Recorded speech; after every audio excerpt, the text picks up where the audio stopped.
বর্তমানে আম কাঁঠালের সিজন, আর আমাদের এইদিকে আম কাঁঠালের সিজন এলে যারা নতুন বউ মানে নতুন নতুন বিয়ে হয়েছে তাদের বাবার বাড়ি থেকে আম কাঁঠাল পিঠা পুলি মানে ওইসব পাঠায়।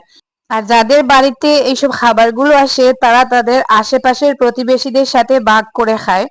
তো এটা আমাদের প্রতিবেশী না, ওই যে কিছুদিন আগে আমার এক বাগ্নে মানে হাসনার বাইয়ের বিয়ে হয়েছিল, আপনাদের সাথে ভিডিও শেয়ার করেছিলাম। তো ওই বাড়ির নতুন বউয়ের বাবার বাড়ি থেকে এইসব খাবার দাবার পাঠিয়েছে। মনে হয় বিকালের দিকে আসছিল। তো রাতের বেলা হাসনার ভাই মানে বর যে আর কি, তো সে আমাদের জন্য খাবার দাবারের বাগ নিয়ে আসছে। তো এই সিজনে আশেপাশের যাদের নতুন বিয়ে হয়েছে তাদের কিন্তু সবার বাবার বাড়ি থেকে এরকম খাবার দাবার আসে। আর সন্ধ্যার দিকে এমনিতেও একটু ক্ষুধা থাকে, তো খাবার দাবার পেয়েই দেখুন সবাই মিলে বসে পড়ছি খাবার জন্য। আসসালামু আলাইকুম। আশা করি আপনারা সবাই ভালো আছেন, আমরাও ভালো আছি আলহামদুলিল্লাহ। তো আজকে চলে এলাম আরও একটা ভিডিও নিয়ে। তো এখান থেকে এখন শশা পারবো, কয়েকদিন হয়ে গেছে আমি মানে শশা হচ্ছে, শশা পাড়াও হচ্ছে, কিন্তু আমি পারতেছি না, আমি পারিনি বেশ কয়েকদিন থেকে। এটা তো মনে হয় ফসি গেছে রে, দেখি চাই আগে পারিলে না তোমরা, এটা মনে হয় শেষ হয়ে গেছে কাম। শসাটা নিচের দিকে হয়েছিল, একবারের জন্য আমার চোখে পড়ে নাই। তো এখন দেখা যাচ্ছে যে দেখুন শসাটা নিচের দিকে পচা শুরু করে দিছে। তো কাটার পরে বোঝা যাবে শসাটা পুরোপুরি পচে গেছে নাকি মানে অর্ধেকটা পচা শুরু করেছে। আর শসা গাছগুলোর এই যে দেখুন বেহাল অবস্থা, মানে গাছগুলো বুড়ো হয়ে গেছে। একটু পাতা টাতা কেটে দিলে মনে হয় আর একটু শসা হতো। এদিকে দেখুন আরো একটা, তো এটাও একেবারে যে গোজা হয়ে গেছে, এটাও মনে হচ্ছে পচে যাবে এক দুদিন রাখলে, তাই ছোট থাকা অবস্থায় এই যে পেরে নিলাম। এই শসাটার সাইজটা দেখুন, খুব হাসি পাচ্ছে দেখতে। দেখার সাইন ইলা না আগো খালি আগোখান খাট আমি দেখি কতখান ফসিছে, সারাটা ফসা নি না পুরাটা ফসা। তোরা খালি ফসা ধরছে, বাকি সাইড ভালো আছে। তোরা একটু বেশি করিয়া টাইম কাটিলা, তোরা একটু বেশি করিয়া কাটি দে আগবাজু। আরো পালা আরো পালা আরো পালা, যতক্ষণ দাগ আছে পালা। গুয়ার ও এক সাইড কিছু মানে ভালো আছে দেখ, আরো খাট দিকে খাট চাই। খাট খাট গুয়ার ফালাও, গুয়ার খাওয়া যাইতো না, ও আধা ফসা। যে শসাটা গাছ থেকে পেরে আনছিলাম ওটা খাওয়ার উপযুক্ত নয়, সারাটা কেটে ফেলে দেওয়া হয়েছে। আর ফ্রিজে আগে থেকে আরো দুইটা শসা ছিল, তো ওগুলো এখন বের করে নিয়ে আসলাম খাওয়ার জন্য। দে দেও না দে, আর খানো মুরগিটা। আহ আহ আহ ও আচ্ছা না ওটা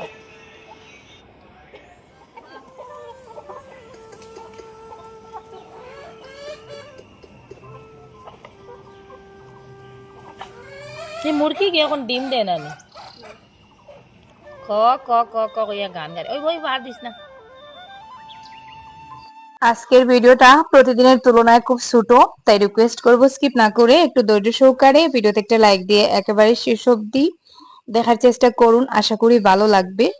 তো এখানে বারান্দার সামনে যে গাছটা ছিল ওটার পানিটা একেবারে শুকিয়ে গেছে, বাকি গাছগুলোতে আজকে আর পানি দিতে হবে না, ওই গাছটাতে একটু পানি দিলাম। আয় টুনিয়া, তোর ফুল দেখ রে নি, ফুল এগো নিতে নি ধর ধরো নি ওনে।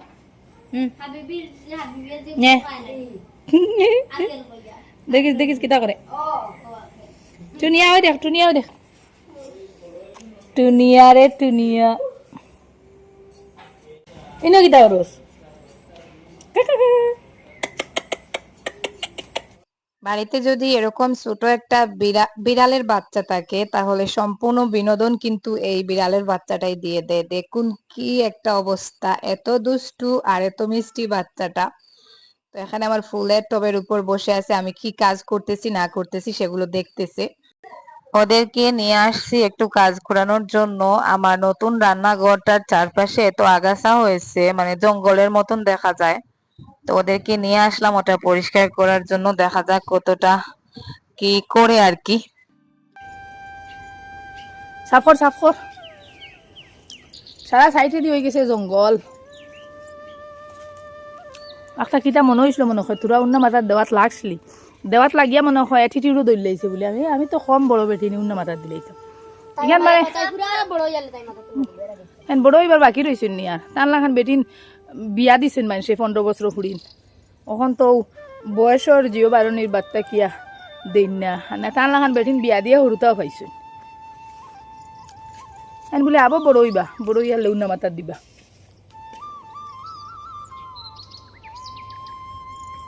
উন্নাই গান মাথার দিলে কিটা ইজ্জত যায় কিনি।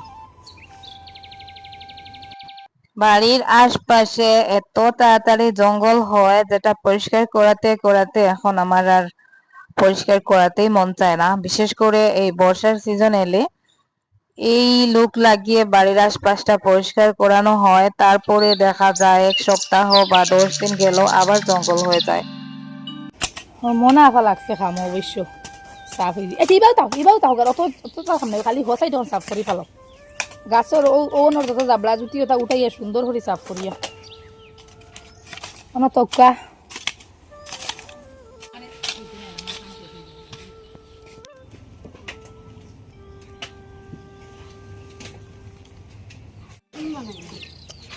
তো সারা বাজুর জঙ্গল জঙ্গল সাফ করিয়া সুন্দর করিয়া আসছো।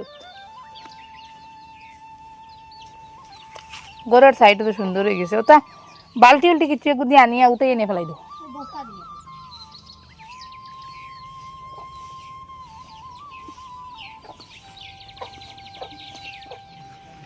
কিতারে তোমরা এই আসমানে উঠে বই রইছো কেনে? হ্যাঁ ওই আসমানে উঠে বই রইছো কেনে সারা? অনলাইন থেকে আমি এই শাড়িটা কিনে আনছিলাম, কেন জানি না এই কালারটা আমার এত বেশি ভালো লাগে আর শাড়িটা একেবারে হালকা পাতলা। তো দামও খুব কম, মাত্র 450 টাকা দিয়ে শাড়িটা কিনে আনছি। তো শাড়ির নিচের দিকে এখন একটু লেস লাগাবো, কারণ নিচের দিকে একটু মোটা টাইপের লেস দিলে দেখা যায় শাড়ির কুচিগুলো সুন্দরভাবে বসে। তো এই যে এই লেসটা আমি কিনে আনছিলাম, মানে শাড়ির কালারের সাথে সম্পূর্ণটা ম্যাচ করে মানে পাইনি আর কি। তো যেটা পেয়েছি মোটামুটি ম্যাচ করেছে নিয়ে আসছিলাম। আর এখন যেহেতু মেশিনে সেলাই করার কাজটা শিখে গেছি, তো এখন নিজের কাপড়গুলো নিজের মতন করে একটু মডিফাই করার চেষ্টা করি। শাড়িটা একদিনও পরা হয় নাই আর কালারটা এত সুন্দর, সেদিন বিয়ে বাড়িতে যাওয়ার সময় ভাবছিলাম শাড়িটা পরবো, কিন্তু এই কালারটা মানে কালারটা আমার এত প্রিয় যার জন্য শাড়িটা পরতে ইচ্ছা করে নাই। ভাবলাম রেখে দেই, বাইরে কোথাও গেলে বা কোথাও ঘুরতে টুরতে গেলে একটু সিম্পল সাজের জন্য শাড়িটা খুব ভালো মানাবে। আর বিয়ে বাড়ির জন্য আসলে শাড়িটা হতো অতটা মানাতো না। তো বসেছি লেসটা লাগানোর জন্য, দেখা যাক লাগানোর পরে কেমন লাগে। অন্য দিনের ভিডিওর তুলনায় আজকের ভিডিওটা খুব ছোট, তাই রিকোয়েস্ট করবো স্কিপ না করে একটু ধৈর্য সহকারে ভিডিওতে একটা লাইক দিয়ে একেবারে শেষ অবধি আমার সাথে থাকুন, দেখতে থাকুন। আজকে এত বেশি গরম, মানে কোথাও যে একটা বসে কাজ করব সেরকমটা সহ্য হচ্ছে না। কুলার চালিয়ে কাজ করতে গিয়েছিলাম, তারপরে মনে হচ্ছে কাজটা করা যাবে না, আপাতত রেখে দেই, বাকিটা রাতে করব। বাকল চুলাই দেও না, বাকল চুলাইয়া আর বাদেও ফাঁকাত গোসাইলে যাইব কিনা চাচি আনানি বাকলকো বারর বাকলকো ফালাইয়া আর রাখি দেওয়ার বাদে কিছু গোসাইলে ছুটি দিব। চাচি কাটতে পারতে কাটো। আজকে কাঁঠালের বিচি রান্না করা হবে, তো এখানে কাঁঠালের বিচিগুলো বের করে ওরা কাটতে বসছে। তো আমি বাইরের লাল অংশটা ফেলতে পারি না, আমি আগে বাইরের খোসাটা ফেলে তারপরে পাকার মধ্যে ঘষিয়ে লাল অংশটা ফেলে দেই। আজকের আকাশের কালারটা দেখুন, কি বলবো, এত বেশি গরম পড়ছে, এই বছরের সেরা গরম মনে হচ্ছে আজকে, মানে এত বেশি গরম। আজকের আকাশটা দেখুন, কি বলবো, মানে আমার পাখির মতন আকাশে উড়াল দিতে ইচ্ছা করতেছে। ওয়েদারটা দেখুন, আকাশটা এত ফর্সা, ওয়াও সব কি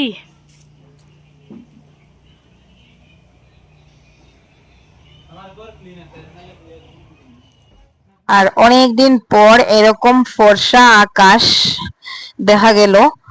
মানে এত সুন্দর নীল এবং সাদার কম্বাইনেশন। করা রয়েছে। এ টুনিয়া, তুমি গোসল করছো নি? টুনিয়া, এই জন্য গোসল করানি হয়েছে, গোসল করানি হয়েছে। আ টুনিয়া,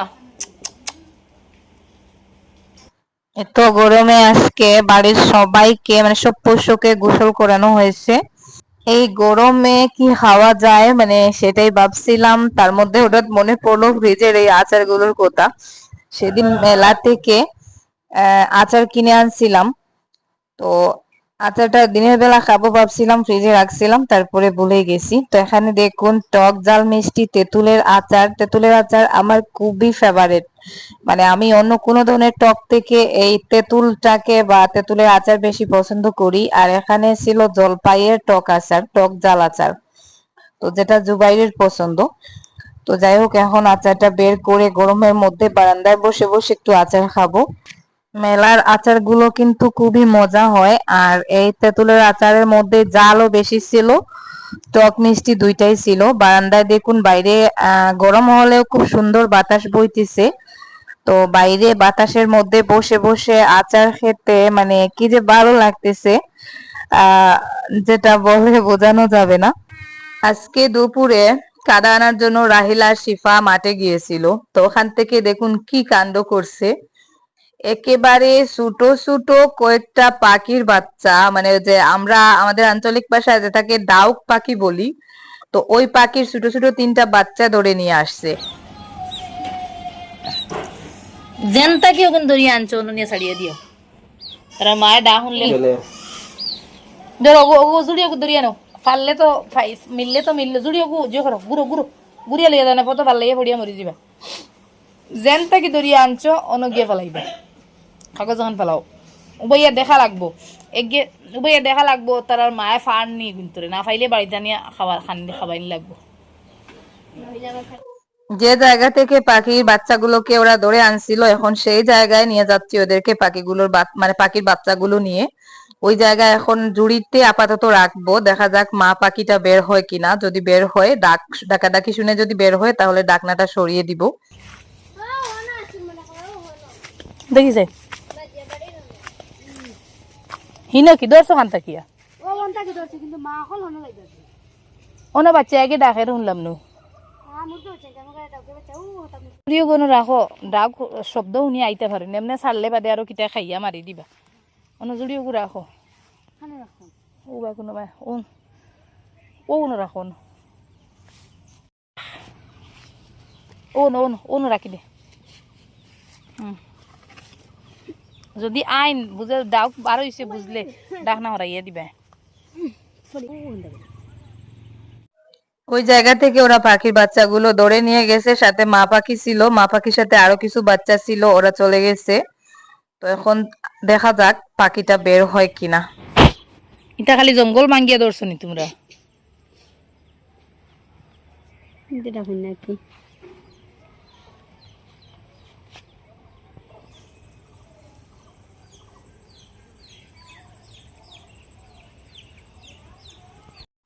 এই যে দেখুন উপর দিকে আমাদের বাড়ি দেখা যাচ্ছে, তো নিচের দিক থেকেও জঙ্গল দেখা যাচ্ছে বাড়িটা।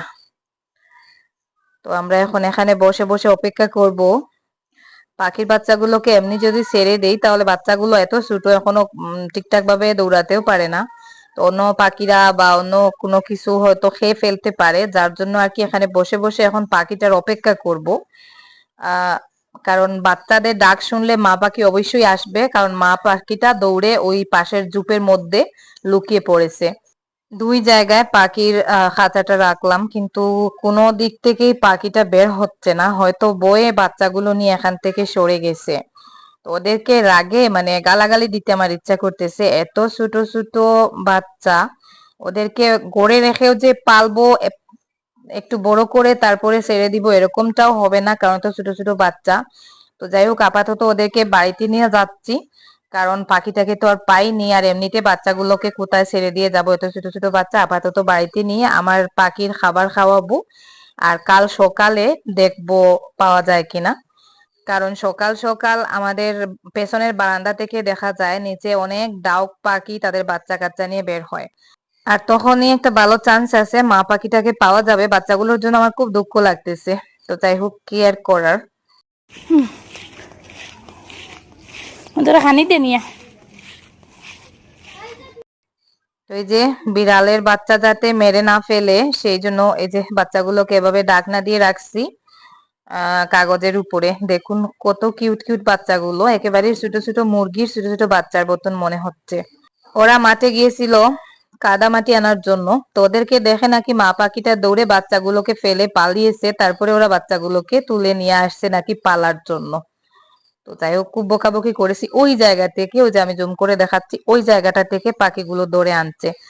তো যাই হোক, সারাদিন সারা বিকাল খুঁজে মানে বাচ্চাগুলোর মাকে খুঁজে পাইনি, কিন্তু পরদিন সকালবেলা মানে আজকে সকালবেলা আহ বাচ্চাগুলোকে পেছনের বারান্দায় রাখছি, আর ঠিক তখনই মা পাখিটা আমার পেঁপে গাছের ওখানে আসছে। তারপরে বাচ্চাগুলোকে ছেড়ে দেওয়া হয়েছে। আমি ঘুমে থাকা অবস্থায় মা পাখিটা আসছিল, জুবাইরা রাহেলা ছেড়ে দিছে। তো যেটা আর আপনাদেরকে দেখাতে পারি নাই। যাই হোক, অনেকটা স্বস্তি লাগতেছে বাচ্চাগুলোকে বাঁচাতে পেরে বা তাদের মায়ের বুকে ফিরিয়ে দিতে পেরে। মা পাখিকে দেখে বাচ্চাগুলো দৌড়ে মা পাখির সাথে গেছে। তো যাই হোক, আজকের মতো এই পর্যন্ত। সবাই ভালো থাকুন, সুস্থ থাকুন। আল্লাহ হাফেজ, আসসালামু আলাইকুম।